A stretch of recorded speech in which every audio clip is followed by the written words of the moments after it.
حدیث پاک میں آتا ہے کہ قیامت کے دن 3 بندوں کو سب سے پہلے جہنم میں ڈالا جائے گا ان کی نیت کے ٹھیک نہ ہونے کی وجہ سے۔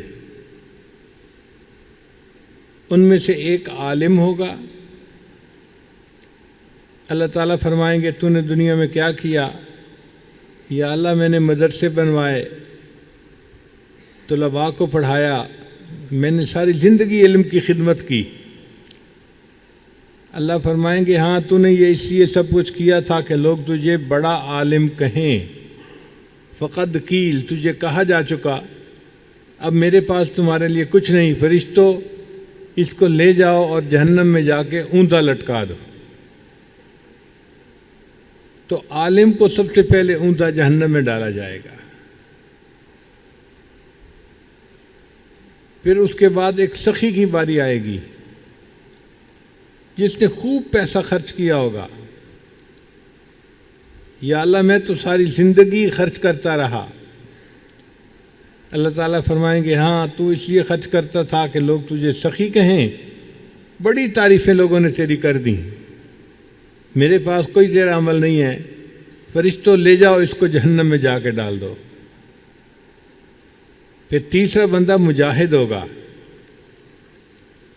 بندے تو نے کیا کیا؟ یا اللہ میں نے تو آپ کے نام پہ اپنی جان بھی قربان کر دی دنیا میں مجاہد ہوں۔ اللہ فرمائیں گے ہاں مگر تیری نیت یہ تھی کہ لوگ تیری تعریف کریں، تجھے بہادر کہیں، تو لوگوں نے تجھے بہت تعریفیں کر کے بہادر کہا، میرے پاس تمہارا کوئی عمل نہیں ہے، فرشتوں لے جاؤ اس کو جہنم میں جا کے ڈال دو۔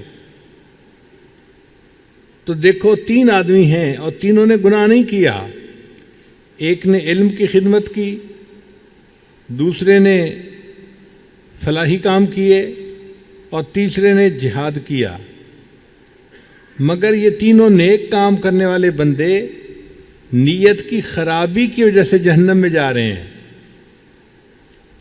جبکہ دنیا میں 3 آدمی اپنے عمل کی نیت اچھی ہونے کی وجہ سے مصیبت سے نجات پا رہے ہیں۔ تو ہمیں بھی اپنے اعمال کی نیت کا بہت خیال رکھنا چاہیے، تھوڑی سی بھی اس میں کوئی ملاوٹ نظر آئے تو نیت کو فوراً ٹھیک کریں۔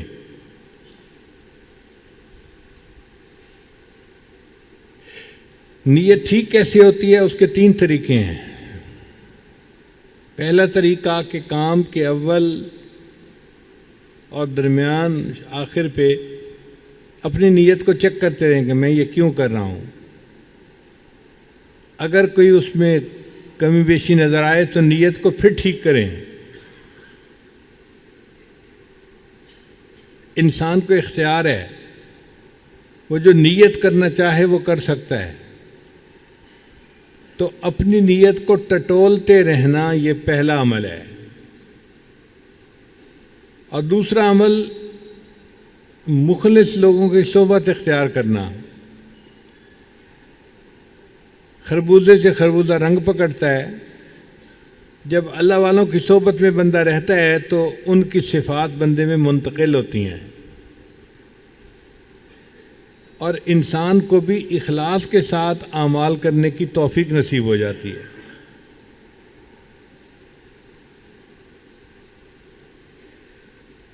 اور تیسرا عمل ہے اللہ تعالیٰ سے دعا کرنا کہ یا اللہ مجھے اخلاص نیت کے ساتھ عمل کرنے کی توفیق عطا فرما۔ اگر نیت میں تھوڑی سی بھی کمی ہوگی تو اس کی وجہ سے عمل کو رد کر دیا جائے گا۔ اللہ تعالیٰ کو بالکل صاف عمل چاہیے جس میں 100% نیت اللہ کی رضا ہو۔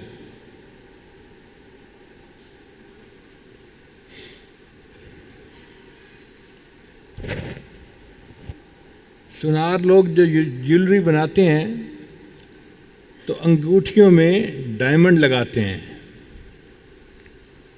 ڈائمنڈ کی قیمت مختلف ہوتی ہے،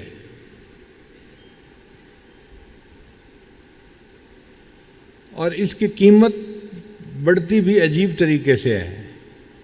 اگر 1 کیرٹ کا ڈائمنڈ خریدیں تو 10 لاکھ کا آ جائے گا، اگر 2 کیرٹ کا خریدیں تو 20 لاکھ کا آ جائے گا، لیکن اگر 3 کیرٹ والا خریدیں تو وہ 3 کروڑ کا آئے گا، وہ 30 لاکھ کا نہیں آئے گا، وہ 3 کروڑ کا۔ ایکسپوننشل بڑھتی ہے قیمت اس کی۔ اور 3 کیرٹ سے اوپر تو پھر وقت کے بادشاہ ہی خرید سکتے ہیں، اس کی قیمت ہی نہیں مارکیٹ میں ہوتی۔ اور اس میں بھی اس ڈائمنڈ کی قیمت زیادہ ہوتی ہے جس میں کوئی کمی نہ ہو، اس کو کہتے ہیں فلا لیس ڈائمنڈ، ایسا ڈائمنڈ جس میں کوئی فلا نہیں ہے، بغیر کسی نقص کے ڈائمنڈ۔ اسی وجہ سے پھر قیمت بھی زیادہ ہوتی ہے۔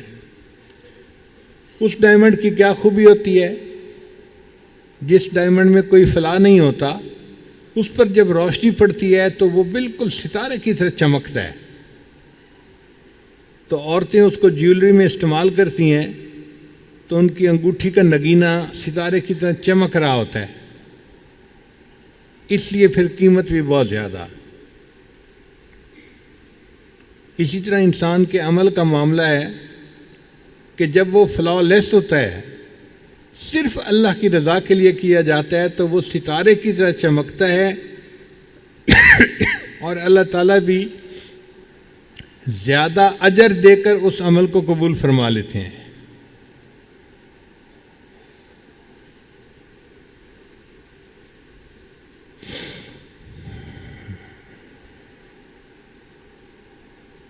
اکابرین کے واقعات پڑھیں تو حیران ہوتے ہیں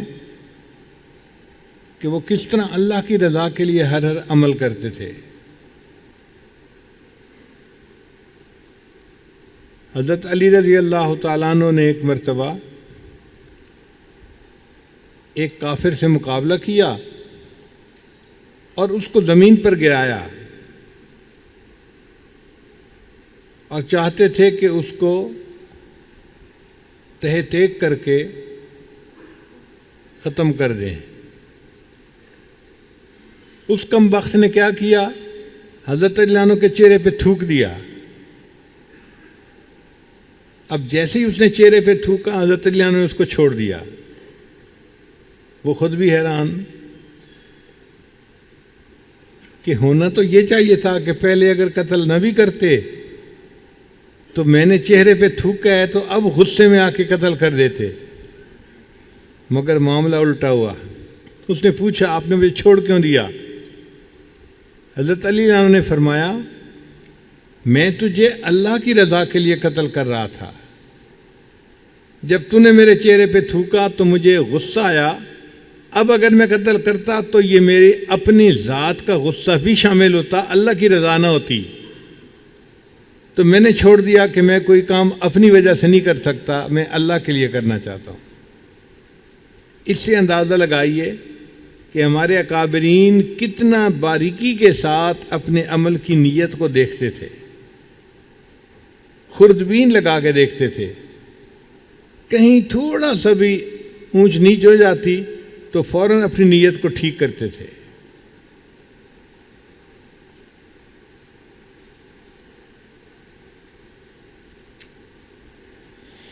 حضرت سعد ابن ابی وقاص رضی اللہ تعالیٰ عنہ نے مدائن کو فتح کیا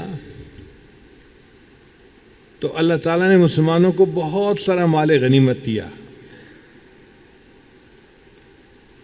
جو مدائن کا بادشاہ تھا وہ قتل ہو چکا تھا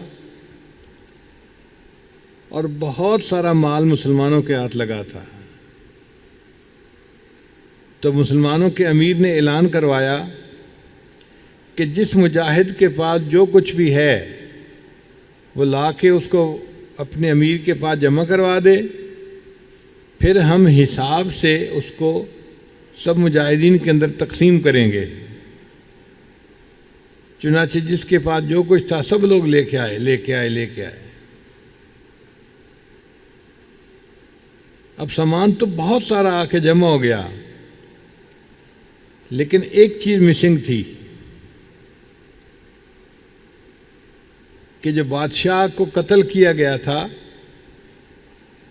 تو بادشاہ کے سر پہ ایک تاج تھا اور اس تاج میں بڑے قیمتی ہیرے موتی لگے ہوئے تھے، اس کی بڑی مالیت تھی، وہ واپس نہیں آیا تھا۔ تو امیر لشکر نے دوسرے دن پھر اعلان کروایا کہ اگر کسی کے پاس وہ تاج ہے تو آج وہ بھی جمع کروا دیا جائے۔ تو بادشاہ اکیلا بیٹھا ہوا تھا، اس نے دیکھا کہ ایک نوجوان آیا، پھٹے ہوئے اس کے کپڑے تھے، لگ رہا تھا کہ بہت ہی غریبی کی زندگی گزارنے والا بندہ ہے، اور اس نے ایک کپڑے کے اندر وہ تاج جو تھا وہ لپیٹا ہوا تھا۔ وہ آیا اور بادشاہ کو وہ تاج دے کر واپس جانے لگا۔ بادشاہ بڑے حیران، اس نے پوچھا بھئی تمہارا نام کیا ہے، تمہارے والد کا نام کیا ہے؟ تم اتنا بڑا کام کر رہے ہو کہ یہ تاج تم نے واپس کر دیا۔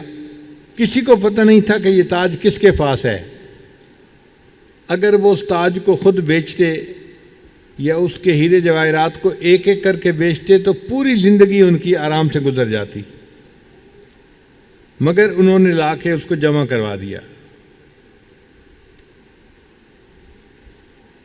اور بادشاہ کو دینے کے بعد پھر وہ چل پڑے، واپس پیٹھ پھیر کے جانے لگے۔ تو بادشاہ نے کہا بھئی آپ کا کیا نام ہے، آپ نے اتنی بڑی چیز جمع کروا دی؟ تو وہ مجاہد تھوڑی دیر کے لیے رکا اور اس نے کہا کہ بادشاہ سلامت، جس اللہ کو راضی کرنے کے لیے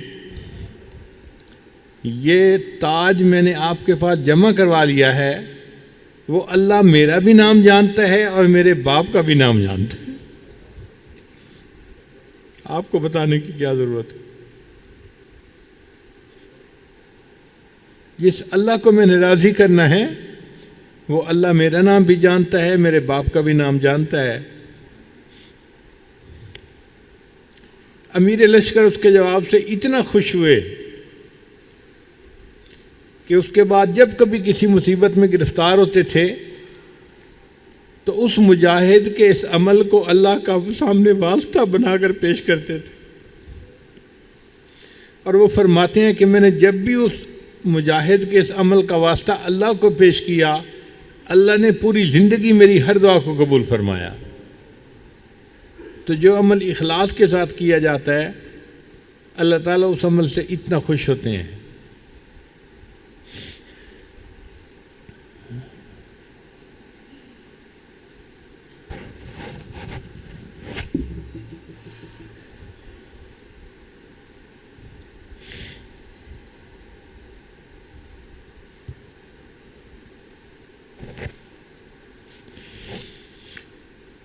چنانچہ ایک بزرگ گزرے ہیں حضرت خواجہ نظام الدین اولیاء رحمۃ اللہ علیہ، وہ چشتیہ سلسلہ کے بزرگ تھے،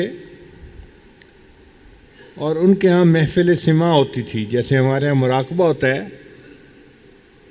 ان کے ہاں اشعار پڑھے جاتے تھے، اس کو محفل سماع کہا جاتا تھا۔ آج کل کی قوالی نہیں تھی، آج کل کی قوالی میں تو ساز ہوتا ہے اور گانے کو اسلامی رنگ دے دیا جاتا ہے۔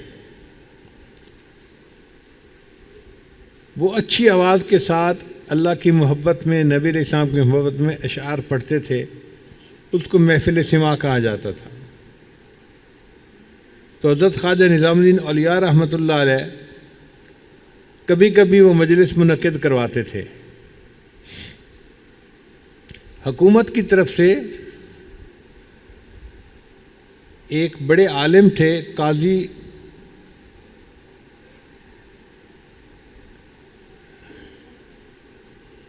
ضیاء الدین سنامی رحمۃ اللہ علیہ، وہ محتسب اعلیٰ مقرر تھے، اور ان کی ذمہ داری تھی کہ اس قسم کے اعمال جو بدعات ہیں ان کو روک دیا جائے۔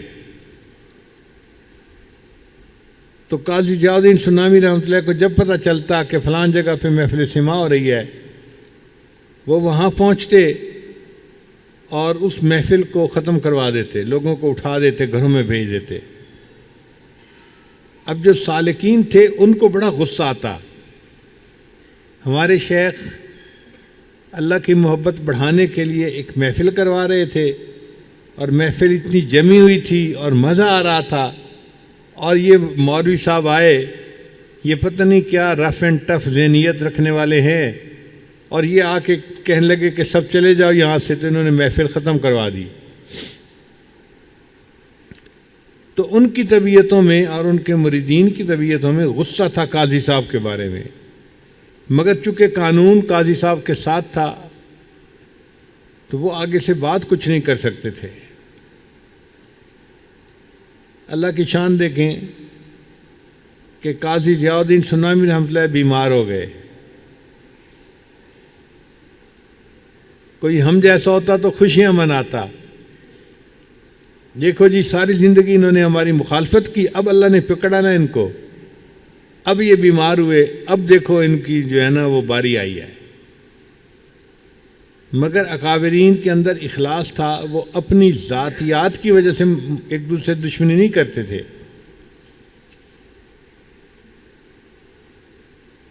حضرت خواجہ نظام الدین اولیاء رحمۃ اللہ کو پتہ چلا کہ قاضی صاحب بیمار ہو گئے ہیں،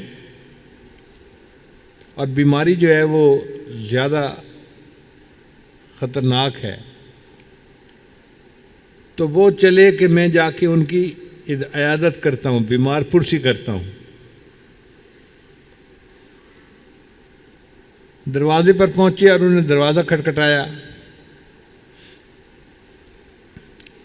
اندر سے قاضی ضیاء الدین سنامی رحمۃ اللہ کا ایک خادم تھا،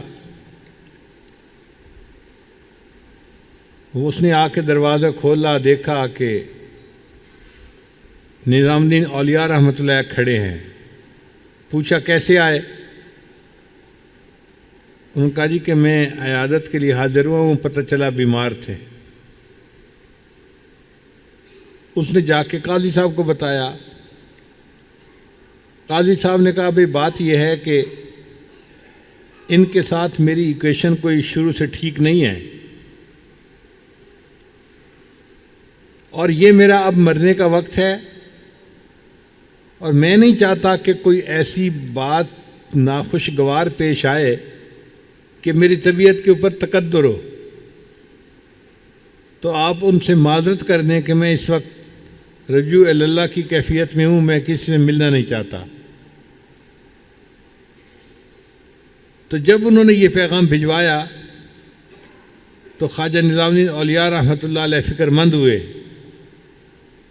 کہ آخری وقت ہے اور وہ ملنا نہیں چاہتے، تو یہ تو پھر میری ان سے ملاقات ہی نہیں ہو سکے گی۔ تو خواجہ نظام الدین اولیاء رحمۃ اللہ نے اس خادم کو کہا کہ حضرت کو جا کر یہ کہو کہ ایک بندہ اپنے عمل پر توبہ کرنے کی نیت سے آپ کے پاس آیا ہے، آپ اس کو موقع دے دیں، وہ آپ کے سامنے آ کے توبہ کر لے۔ اب جب یہ پیغام قاضی صاحب کے سامنے گیا تو قاضی صاحب نے فوراً اٹھ کر اپنے سر سے عمامہ اتارا اور اپنے شاگرد کو کہا میرے بستر سے لے کے گھر کے دروازے تک یہ میرا عمامہ بچھا دو، اور خواجہ صاحب سے کہو کہ وہ جوتوں کے ساتھ چلتے ہوئے اس عمامے پر میرے پاس آئے، کیونکہ ان کے ساتھ جو میری مخالفت تھی وہ اللہ کے لیے تھی، وہ اپنی ذاتی اغراض نہیں تھی۔ اگر وہ توبہ کی نیت سے آئے ہیں تو میں ان کو قبول کرنے کے لیے تیار ہوں۔